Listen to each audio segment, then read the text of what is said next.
Guatemala Brillando, or Bride of Guatemala. Seva Foundation 3 years ago developed in collaboration with our partner Visualiza, a first of its kind plan to systemically eliminate avoidable blindness throughout Guatemala. And we are positioned to achieve this in just 10 years. This is going to be a blueprint that has been vetted by leading scientists, experts, and peers from our own industry.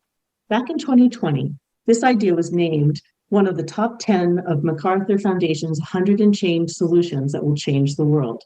So in a country where the rate of blindness is nearly 3 times that of the United States, this solution can change and even save lives.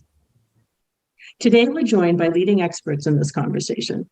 Juan Francisco is the CEO of Visualiza, and Douglas Villela is the executive director at the Vision for Poor.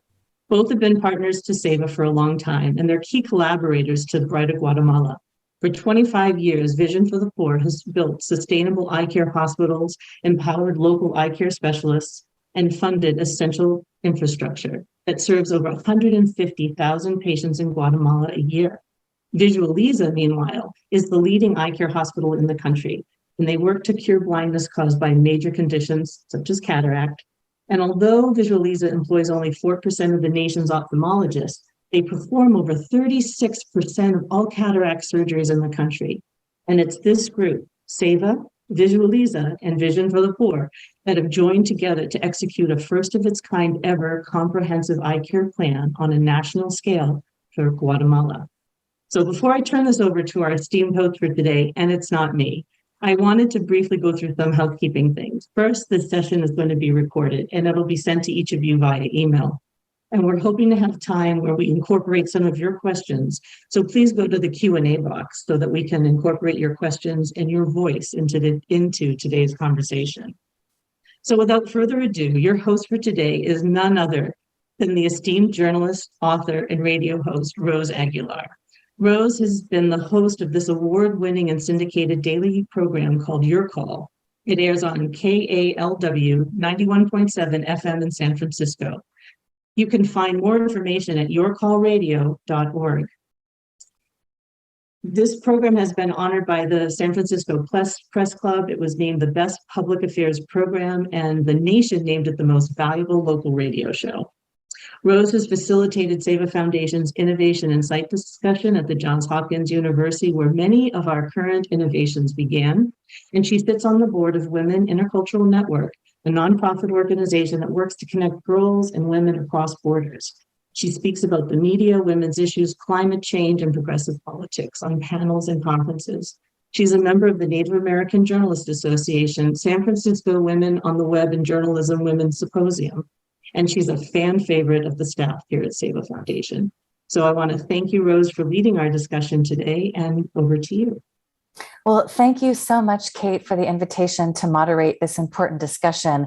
And I just want to say, I have been a journalist for a long time. I am a news junkie, and I had no idea that vision was such a critical issue. And it was so eye-opening when I first learned about Seva's incredible work.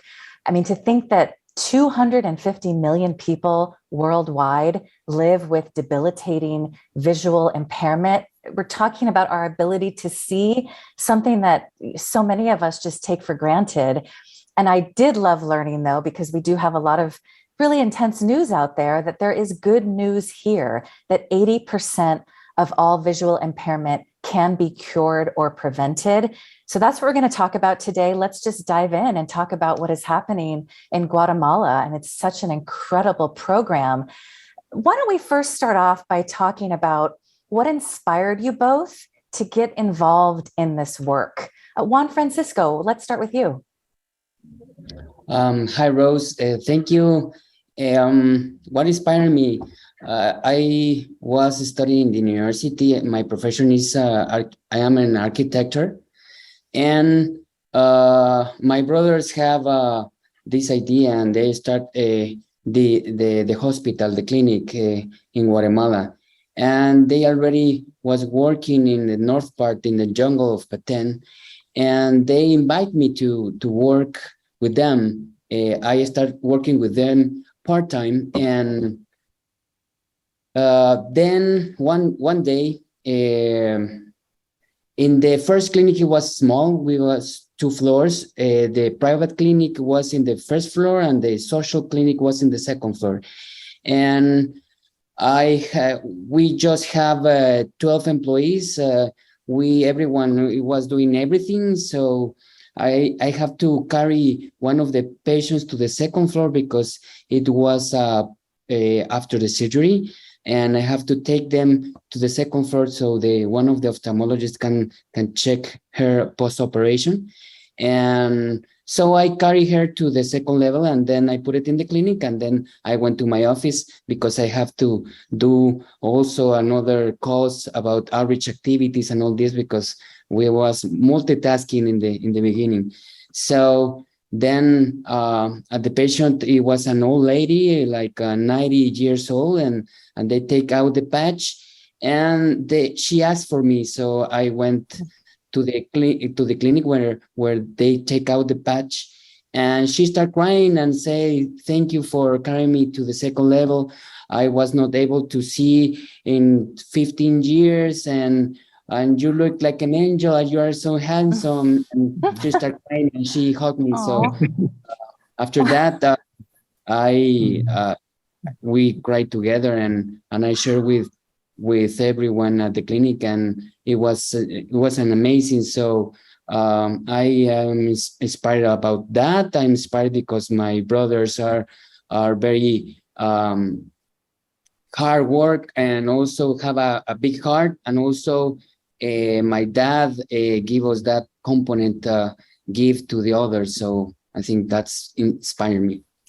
It's such an amazing story, Juan Francisco. And it's, it's one thing to read about someone who hasn't been able to see for 15 years, but to be able to hug this person and help this person. I'm sure you have so many stories like that, which we'll hear about later, but what was that experience like for you? I was, I changed my career. I changed the things that I was going to do in the future. When my brothers asked me to join them full-time, I joined them. Right now, that was, I think, like 17 years ago. So yeah, it's life-changing.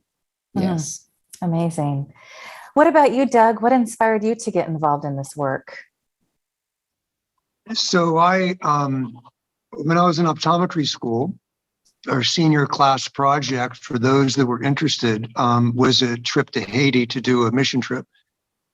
And when in Haiti, that was my first experience in a developing country, and the need was astronomically great and eye-opening, and that the services we could provide at the time seemed they were quite beneficial. So later in my career, once I was established in private practice and had the time, I joined a group of optometrists. And for clarification, we do everything but surgery. And so when we would do mission trips with these optometrists, we would go to a country for a week, and we would deliver eyeglasses that were recycled, give out medications, see thousands of people in a week, and to come home and feel, quite happy about our service. And, it was maybe 2 or 3 of those trips, it was becoming very clear that the service was extremely limited, and that, a significant percentage of our patients needed surgery, and their glasses would break, and the medication would run out, and that there wasn't any talk in our organization about sustainability or returning to that location over and over to provide some continuity. And it was on that trip in Guatemala, because we had been traveling to the Caribbean basin and other countries every year, twice a year, we'd take a trip. But my first trip to Guatemala, we were in a very rural village doing our primary eye care, giving out eyeglasses and meds. And I was out in front of the clinic taking a break, and I saw from a distance 2 young men carrying their father, turned out to be their father, to the clinic. And they walked up the steps and I greeted them because I saw from a distance that the man's pupils were white, that he had dense cataracts. And I was heading him off of the pass and pretty much saying, we can't really help you here. We can give eyeglasses, but I can see, pretty evidently that our services aren't going to help you. You need to go to Guatemala City, a 10-hour ride by bus, to get surgery. And the two sons looked at each other. The father was crying, and they turned around in despair. And I also had learned in the conversation they had walked 3 days to come to that clinic, and that their perhaps last hope for their father was dashed, and that they weren't going to go to Guatemala City. That was beyond their resources. And that's when several of us on that trip decided that we were going to hunker down in Guatemala and build a sustainable eye care infrastructure so people would have access to eye care. And then everything fell into place, and we met Juan Francisco and his brothers, Mariano, and his other brother, Nico, both ophthalmologists. And we started doing development work, which we had never known how to do before, never knew how to write grants, never knew how to fundraise, but we learned. And that was in 1996. Yeah. Wow, incredible story. And Juan Francisco, since Doug brought up the challenges of reaching people in remote areas, your plan is to build more hospitals and vision centers, not only to provide more services, but to also reach the most distant communities, which is so important. Can you talk about that? Yes, our plan is to build 5 new hospitals and also 30 vision centers around those hospitals, so we can reach and provide the care. Yes, one of the main problems is transportation, and the roads here in Guatemala are very, very bad. So what we are going to do, and we are doing right now, is that also we do outreach activities around the communities.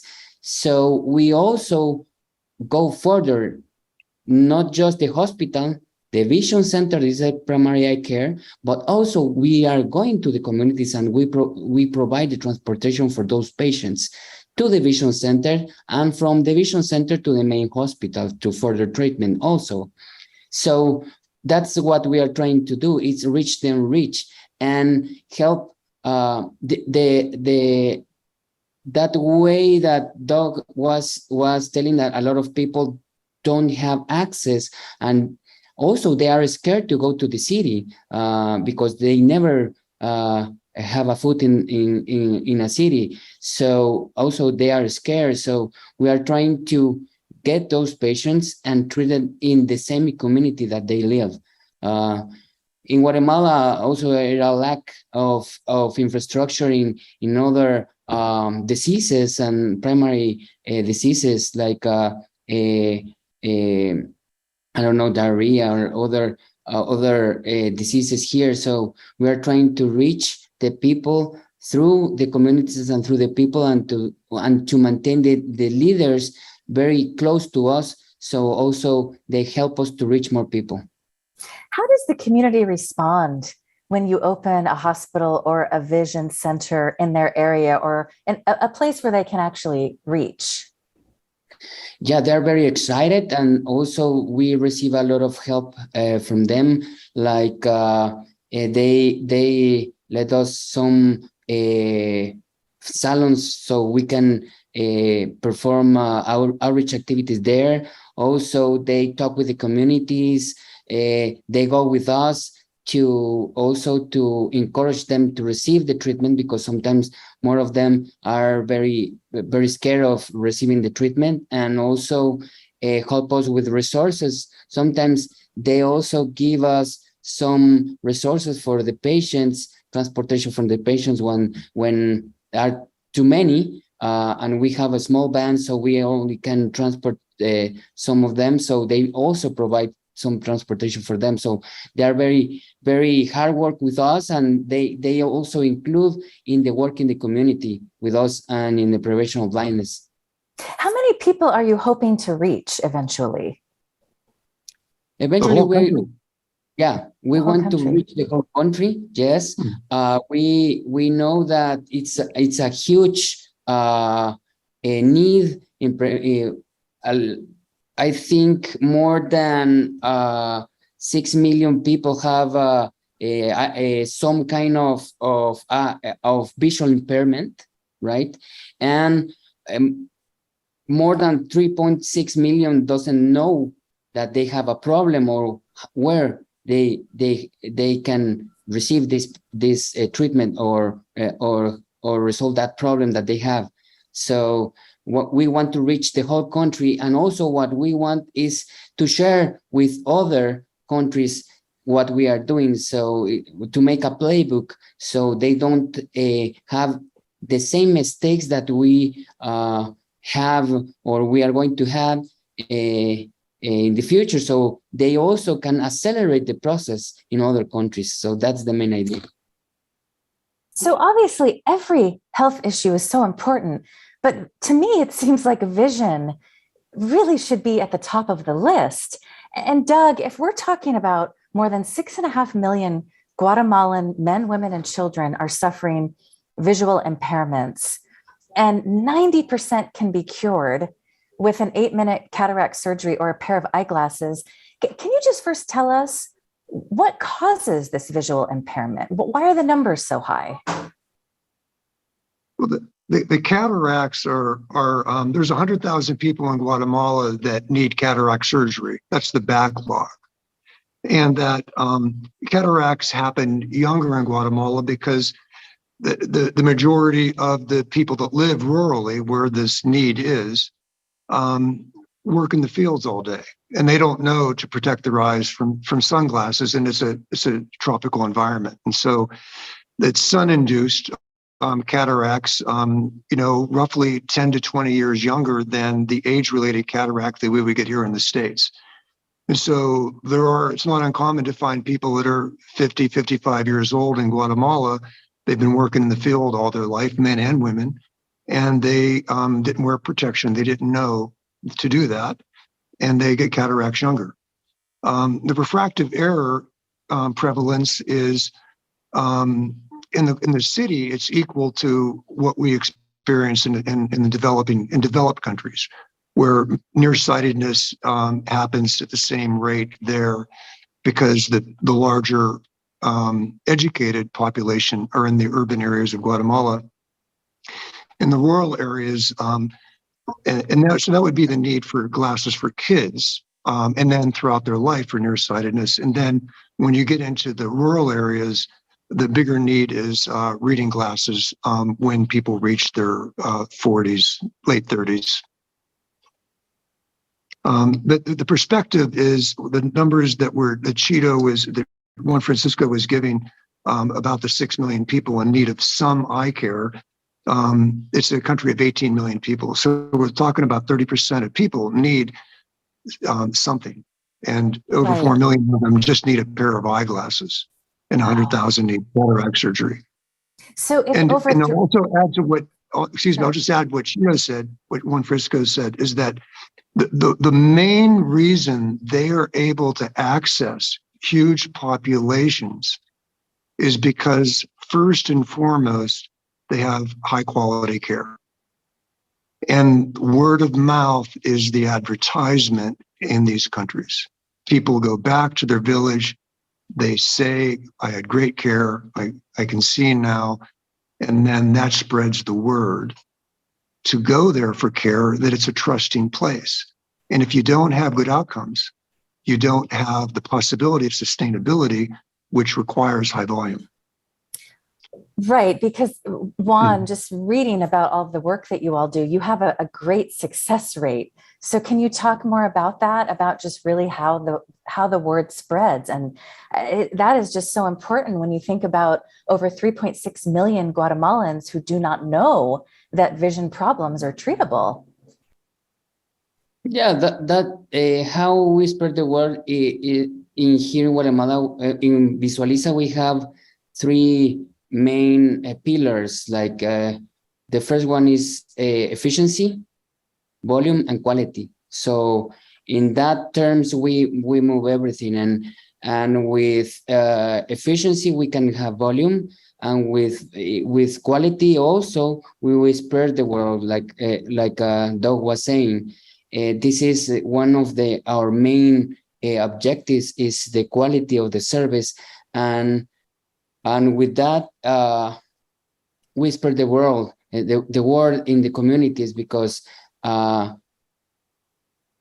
one people that it's very good with their problems and everything, he spread the word with the community. And also remember that the leaders help us in that position, because also we invite the leaders to see the surgeries, to see our facilities. We try to encourage them. So it's part of that. It's part of spread the word in the communities. You know, Juan Francisco, when you're telling that story, I remember a few years ago, we had a boots on the ground experience where board members and myself and others went to visit some of our more what we call mature partners, and we did go to Visualiza, and we were up in the Patan, and there is this environment where that word of mouth, it sounds really simple, but it's a good example of sometimes the most simple things, that authentic, hey, my mother got this care, my brother got this care, and you can get it too. And that is such an important piece of the work. And the community outreach, and this is a big part of the Seva methodology of sort of, you know, the values of respect and compassion and action. And I see that Mirabai Bush is on the line. She and Jahan Ramni are a big reason why Seva was involved with Guatemala back as early as the 80s. So what we witnessed, and the story that I remember, is this mother and a daughter showing up, and it's the daughter who brought her mom there. It's the only picture I have on social media sometimes. It's these two women. And we asked at the end, to say, like, what are you feeling about all of this? And the kid looks at her mother and she says, I hope she's going to start dating again now that she can see. And it just brought this human moment where I just, you know, I'd always hypothesized that, you know, the truth is that what's so beautiful about this work is you don't have to promise to go off and become a doctor or be a poet. You get to go off and live your life, and live a life with dignity, and live a life where there's maybe one less thing that's going to be a reason for being in poverty. It's one less thing. We can't do all of it maybe, but we can do this. And I have to say, just to really say, I've said this to you in private, Juan Francisco, but your team is superb. There's a gentleness and a compassion and a kindness and a joy. There was one man they do an eye test at the end, Rose, where they want to sort of make sure everything's working fine. And the gentleman's really milking it because we're all there watching. And he's pretending he doesn't understand, and then he's not sure, and he has to get closer to the pretty girl who's got the little glass, you know, the thing where she's trying to gauge the sight. And at the end, not only can he does understand, and it then does the eye exam in 3 different languages, including English, and the whole room erupts in laughter. And there's something about that very human moment where that guy's life it's a forever gift. He gets to walk out of that clinic, and nothing can, you know, like, it's got one less thing that's going to stop him from living the life of dignity that he deserves. So sorry to kind of muscle in there, but that was just, you made me think about that. And I think that that's something that can't be underestimated, that the compassion and action, it's really a marvelous intersectionality between great science, world-class care, affordability, and humanity, right? And I think part of this national plan is really an effort to say, like, we can deliver this. If we can find you and we can reach you, you can have the care that you need. And I think that's the piece of when we say we're going to eliminate something, one of the questions I get asked, and it's a good one, and I love it when, you know, investors or collaborators say, what do you mean by that? We're not saying we can eliminate something. There will always be new cases, new needs for glasses, new need for surgeries and cataract and treatment. But what does it mean to say that, but the affordability and the access will no longer be a reason why, you know, people aren't getting what they deserve and what they need? Thanks, Kate. It's well said. Yeah, and Kate, you just reminded me of another video that I watched of Visualiza. And Juan Francisco, I just love how you all describe this. You say, we return the light to thousands of people a year. And I just sat with that for a few seconds because it's just such a beautiful way of putting it, returning the light to people. Yeah, I think it's one of the greatest moments in our lives, and for example, I was telling my story. I changed my life because I think that light that we can provide that light, and also we have other programs. For example, we have another program for children that we call Windows of Light, because we are open little windows to the children too, because we are providing glasses for free, for example. So we are open those little windows to the kids that are going to be the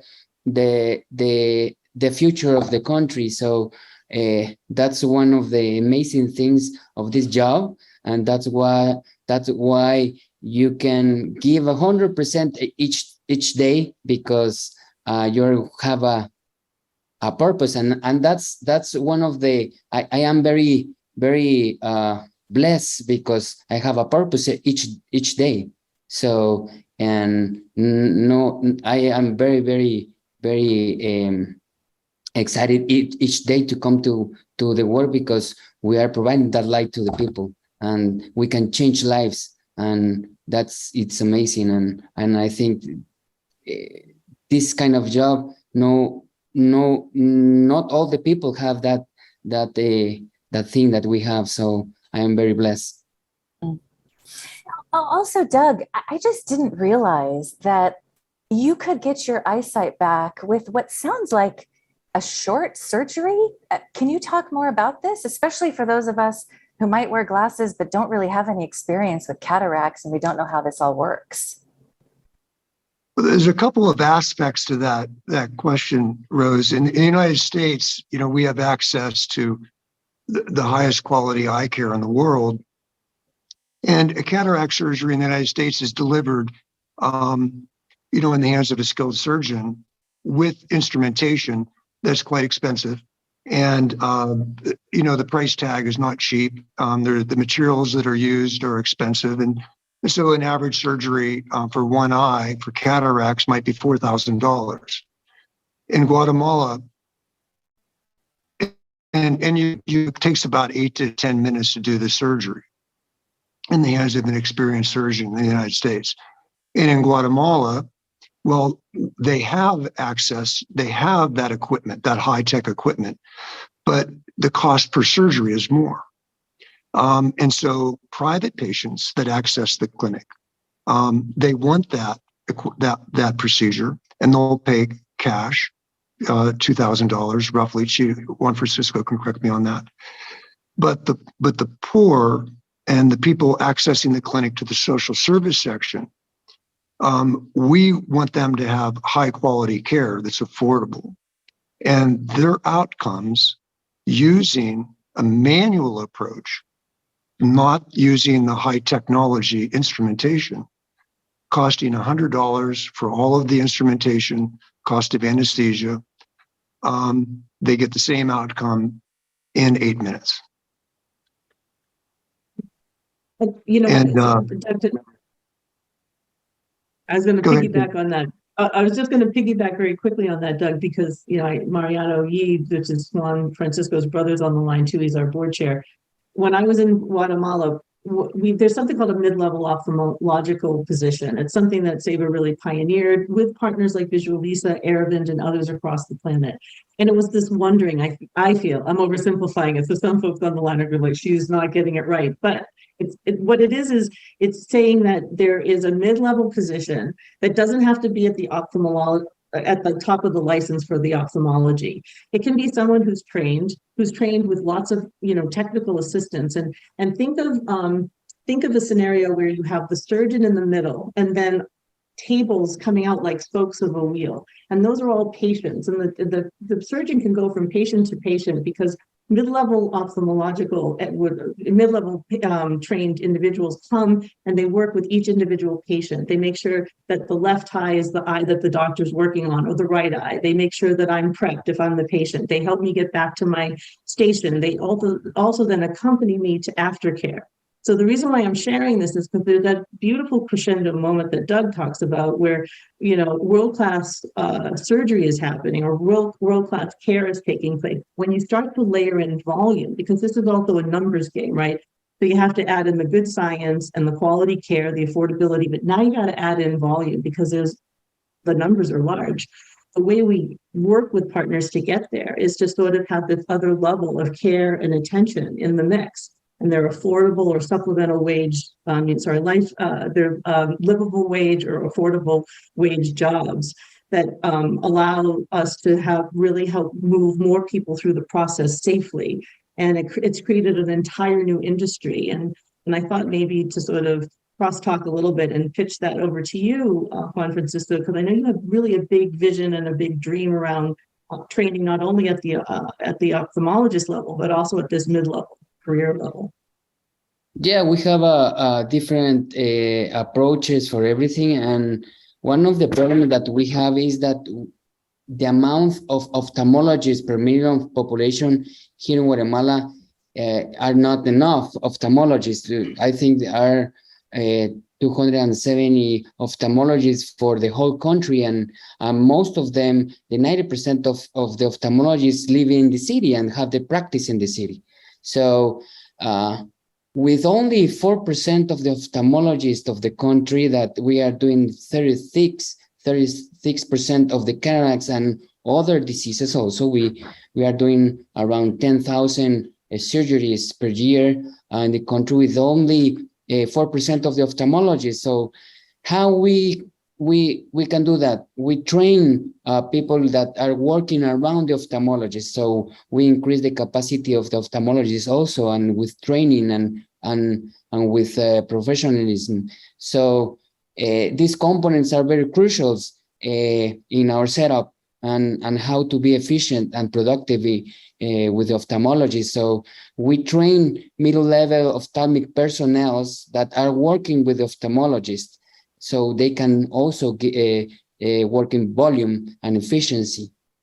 It's not only the ophthalmologist, but also the people that are working around, and also the administration component that understands everything that the ophthalmologist required to work and to have it in place so everyone can do their own jobs. That's also crucial that we have working in our setup, and we are replicating each hospital that we are creating and we have in the future, and also we share this with other countries in Latin America, and we are help them to copy this setup also in their own hospitals, so also they can do more in their own countries. Juan Francisco, please go ahead, Doug. If I could add to broaden the stroke there, ophthalmology is doing, in addition to cataracts, they're doing corneal transplants. At Visualisa, they're doing crossed eye, strabismus surgery. They're treating glaucoma surgically when indicated. They're doing diabetic retinopathy treatment, retinal detachment. Everything that needs to be done can be done. The technology offers is done Visualisa. And that's with 18 ophthalmologists. Many of them have subspecialties in retina or plastics or anterior segment or glaucoma. And then there's 18 optometrists that are delivering the primary care and doing the refractions and getting people glasses in a day. So the exam is done. Each Visualisa facility has an optical lab to make glasses for the patients so they can have them immediately, so they don't have to travel back to the clinic, and improve efficiency and capture rates so people leave with the care that they need. Juan Francisco, can you talk about how having the ability to train thousands of people to provide these procedures and care, how that really transforms communities? I think that transform the communities. They make the people also more productive because we are restoring sight, and a lot of people in the communities start working again in the fields, and also the little kids that are taking care of the grandfather that stay at home. because he's blind, and after cataract surgery is 8-minute surgery, they can do everything at the home, so the kid also can return to the school. So with this training that they don't receive any other place in Guatemala that they receive here in Visualiza, we transform lives, little kids, grandfathers, mothers, also people that work in the fields that they cannot go anymore because they are not seeing, and now they have the corn for the tortillas that they eat every day. So it's a huge change in their lives in their communities. Mm. And Doug, given that you've done this important work for so long, what has it been like for you to see all of these changes, to go into a community, for example, in Guatemala, where so many people are trained to do this work, which then allows you all to reach more people? I mean, what has that been like for you to see these changes? So initially, I come from an egocentric country, and we think we're the best. And so we're going to go to Guatemala and we're going to show them how to do this. And it was the other way around. They showed us what they needed. We don't need to teach them to fish. They need the fishing rod. And once they have the resources that are very expensive, because eye care is a heavy cost up front of capital expenses for facility and equipment. But once they have that, they can fly. And we learned that early on. It took us a little while. And the eye-opening experience was to see these surgeons perform surgery with dexterity and skill and outcome equal or better than what I saw in the United States. And that I could go raise money for. Wow. Yeah. Well, and to think about the possibilities, Juan Francisco, how do you want to see this play out over 10 years? Can you talk to us about how this is going to actually work on the ground? In 10 years, we are going to eliminate the prevention blindness in Guatemala that Kate was explaining. Eliminate is giving affordable and accessibility to all the population in Guatemala. That's the dream, and that's where we are pointing at, giving access in affordable prices to everyone, and also to give for free to the people that cannot afford and are blind through cataract in both eyes. So we are going to be in each department and each municipality in the country, and with very good quality, efficient ophthalmologists and optometrists working together for the population of Guatemala. Doug, what would you add about what we need to know about how this plan will play out over 10 years? Well, it requires all of the partners that that Visualiza has, and the two main partners, Seva and Vision for the Poor, leading the way to bring other agencies that have an interest in this, to show that it can be done in a country. And as Kate said earlier, write the playbook to give permission to other countries that this can be done. Doug, that's something worth kind of maybe amplifying a little bit, that one of the ways that Seva works is really, it's always sort of led with a strong sense that people know what they need, and there's a lot of cultural and humility and also respect for local talent. And really our job is to help amplify and unlock, not necessarily paternalistically go in and fix or teach. And we have a whole method of working, and one of the things that I think is really interesting about how this plan will also unfold, and the reason, because some people also will ask me, like, how do you know it's going to work elsewhere? Well, part of what we're saying is not necessarily exactly a cookie cutter, but Guatemala does share at least a language with its sister communities across Central and South America. So there's at least going to be a common language that we can use to sort of roll it out in those communities. But we also invoke something called a mentor and a mentee approach, where Visual Lisa actually has sister and companion hospitals in other communities across Central and South America, where they are working together. It's sort of the vault, it's practitioners saying, this isn't working, what have you tried? And it's a lot of shared peer-to-peer learning. And Seva really is the catalyst and sort of a convener of a lot of that. And then we also lift it up to a global level, and our entire team will say, okay, these are lessons that we're learning. Is there applicability elsewhere? So now you sort of have the, good science check, world-class level ophthalmology, check. Innovation, something that Juan Francisco and his team are looking at. I know his medical director, Dr. Luisa, she's actually looking at a patient-centered sort of mindfulness initiative where they're educating clients. So there's a lot of pieces that all swirl around the sense that if the client is in the middle, that's what's important. And then how do we relentlessly and, intentionally make sure that they're getting the best care at affordability and a reasonable way to get there. You don't have to travel 20 hours on a bus that costs a fortune. You can actually go to one of these vision centers that's in your community and get assessed and then determine whether or not you need to make a bigger trip later.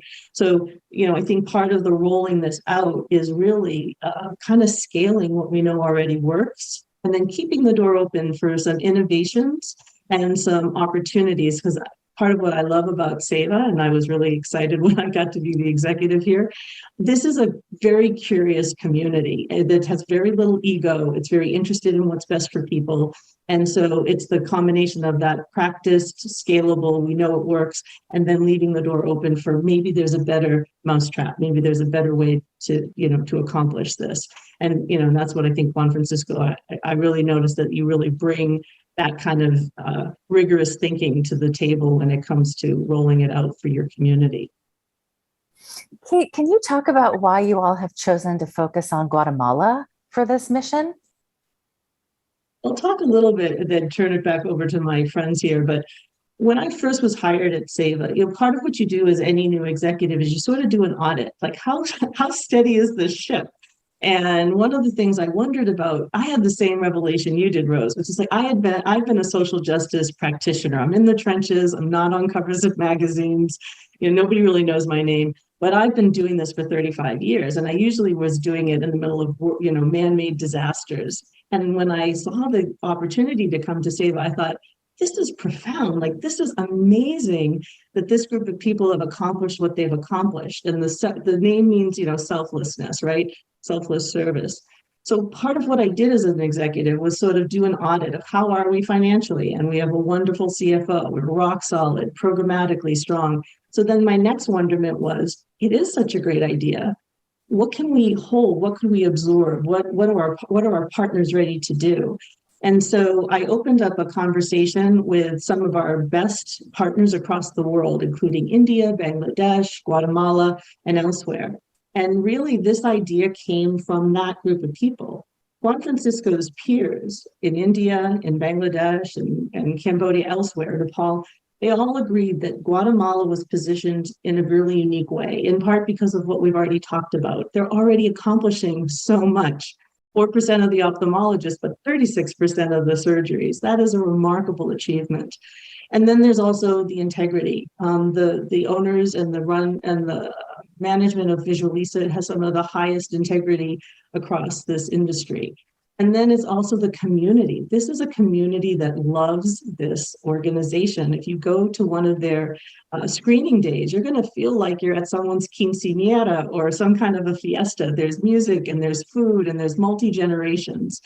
So at the end of the day, we went through this rigorous process to compete for an award with the MacArthur Foundation.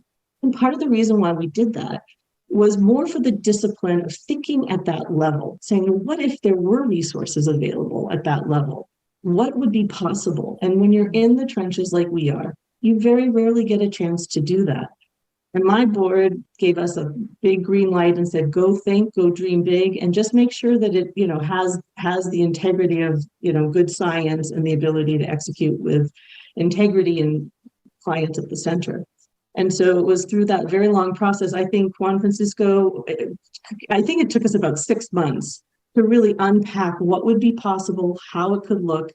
And so this was the majority of the reasons why we ended up there was the integrity and the capacity of Visual Lisa as a partner, but then the international peers that all said the same thing. This is the place. This is the place to maybe have a battle cry that we can prove it's possible, and we can prove that systems and structures and finances can actually make this possible for people, and not with 50 years, but within 10 years.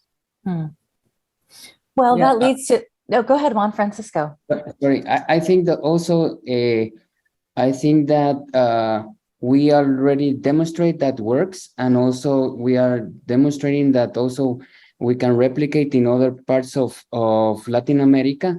And also, I think that it's a big dream of everyone, and we have all the team together, Seva, Vision for the Poor, Visualiza, all integrate in the same dream. And also we are going to do whatever it takes to make it real. So I think that was one of the most important things, is that we are going to do whatever it takes to make it work. So.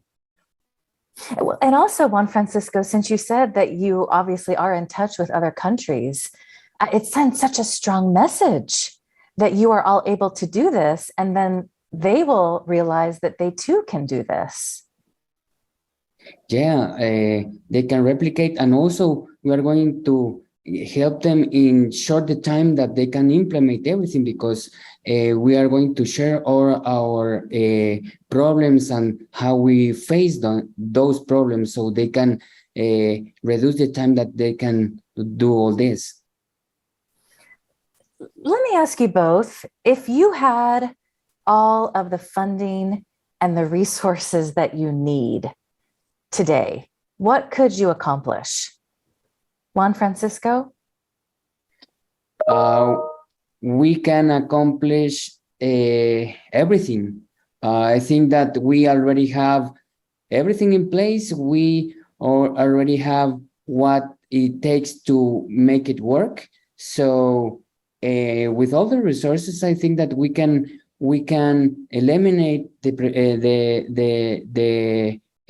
prevention blindness in Guatemala. So that's one of the things that we are going to do with all the resources, is ending in avoidable blindness in Guatemala, and make it real and make it affordable, accessibility to everyone. But Juan Francisco, the other thing I want to ask you as a journalist, I have to say, I really want this issue to get more media attention. What do you think that will take? I mean, just thinking again about the importance of being able to see, what do you think it will take? What would you want the media to really focus on? I think that we can focus in share the story of the patients. We can focus in share the knowledge, and also to share what we are doing, and to share the story of the patients and how they change their lives, and how they have the light back in their lives. I think that's one of the biggest things that we can share. Doug, I think you're back with us. Can you hear me okay now? Yes. Okay. Well, what I was saying earlier, and I'm not sure how far I got before I got cut off, but the price tag to achieve the goal in Guatemala for eye care for everybody is $55 million. And the humbling experience is how generous donors are. Donors that have come to Guatemala to see the project with their own eyes, and other donors that have never seen it, but trust that what we say here is actually happening, and that give generously. And we have no doubt that we'll achieve our goal. And thank you to the donors that are on the call today. That their two lead donors are on the call, and started the project. So we're on a good head start to the $55 million goal. Wow. And a new hospital that'll treat 20,000 people a year costs $5 million. A vision center that'll treat 6,000 people a year costs $500,000. And each facility, once built, a hospital or a vision center is sustainable for operating costs forever after 1 year. So a one-time charitable investment gives a region and a country eye care for many generations. Wow. I think what's amazing about this, Doug, as someone who is just watching the great work you all do, is that we're talking about tangible results immediately. Someone goes in with maybe vision impairment or blindness, and they come out with the ability to see. I mean, it's just an incredible thing to think about, Juan Francisco, and you see this on a regular basis. Yes, every day we are seeing a lot of miracles, and we try to share with everyone that this can be possible, and we can reach more people, and we can do more every day, and we are trying to replicate this through the entire Latin America and to Guatemala. And so, yes, it's amazing what we can achieve. When we started, you talked about the woman who was able to see and who hugged you and told you how handsome you are. Do you have a few other stories you'd like to share with us? We have a lot. One time, one of the patients started laughing after the surgery, and he says, can you bring me a mirror? And everyone says, why? Because I want to see me after 20 years that I couldn't see. So when we bring a mirror, he said, oh my God, I am so ugly. I know right now, I know why my wife left me. So yeah, it's a lot of stories, like funny stories. And yeah, they also have a lot of stories in the outreach activities that we performed together in the past. And it's a huge, when we participate in a lot of outreach activities, everyone make it closer, like we are like brothers in the communities, and we share a lot of things, and I think that brotherhood is is very nice when we work with everyone in the community, with donors, with people in the community, leaders, with the staff of the clinic. Everyone get together in the outreach activities, and we have a great time, and we share a lot of experience and make stronger teams also. So that's one of the, for example, we are going to have right now in the second Thursday of October, the WorldSat Day. We do a big outreach campaign here, and we operate 200 patients in the same day, and all the staff getting together and work together. And for the people that day, I think it's one of the most important activities to have that brotherhood and to increase the everyone get together and work closer together. That day is huge for us, and the organizational behavior of everyone working together for that day, it's very nice. Wow. Well, incredible stories. Kate, can you elaborate a bit on the information that Doug shared with us about how much you need to serve everyone in Guatemala? Sure. Doug was right. It's $55 million.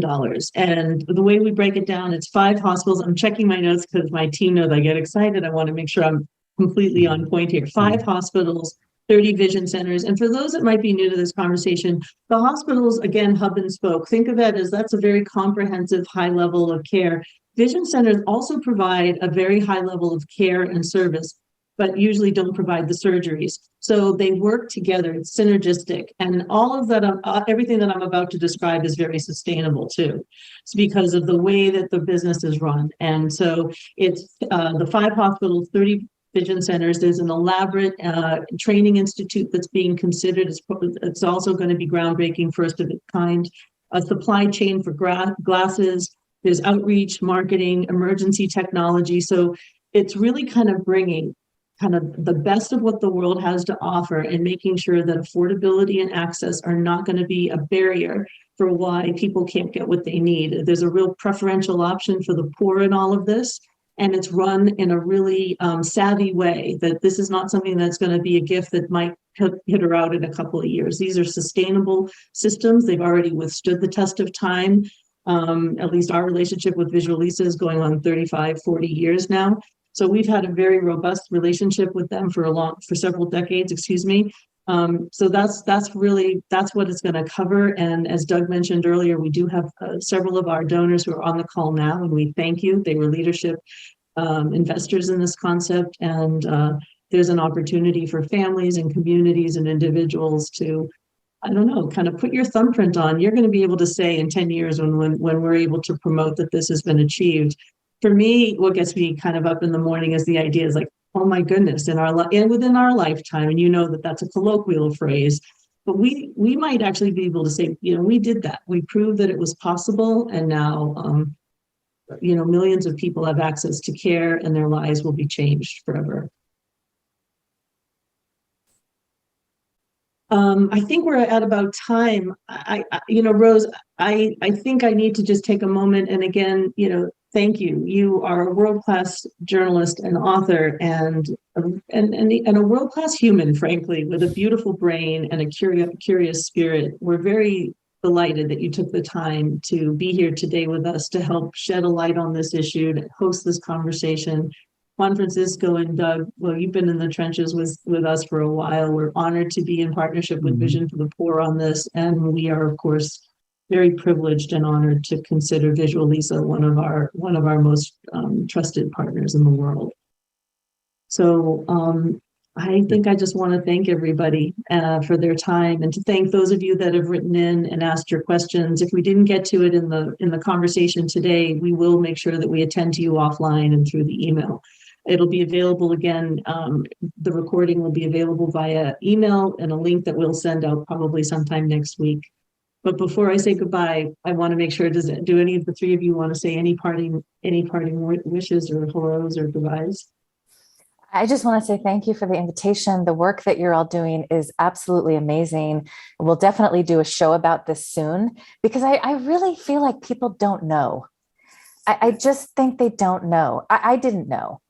And it deserves so much more attention. Like I said, all of the diseases, chronic disease, with COVID, we learned so much about public health, but this issue really deserves so much more attention. And it's really our responsibility as journalists to really give it the attention it deserves. So thank you for all the really incredible work that you're doing. It was really lovely to meet both of you.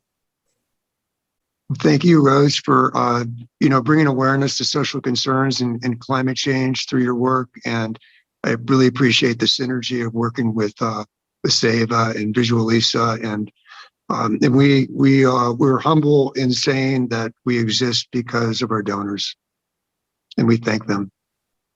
Mm-hmm. Yeah, and yes, I want to say that thank you to everyone, to Kate, to you, Rose, to Doug, and to all the donors. And I can assure you that we are going to do whatever it takes to make it work. And we are, I think Visual Lisa are the institution that can change the way of thinking. We can change the approach of what we are doing, and also we encourage everyone to share the knowledge so we can do it better and faster and harder. So thank you everyone that is in the call, and I hope that we are going to do whatever it takes to make it a reality. Thanks. All right, then I'll leave you with this. We have a board member called Wavy Gravy, and his parting line is usually, come on, join us, put your good where it will do the most. Have a great day, everybody, and thank you again.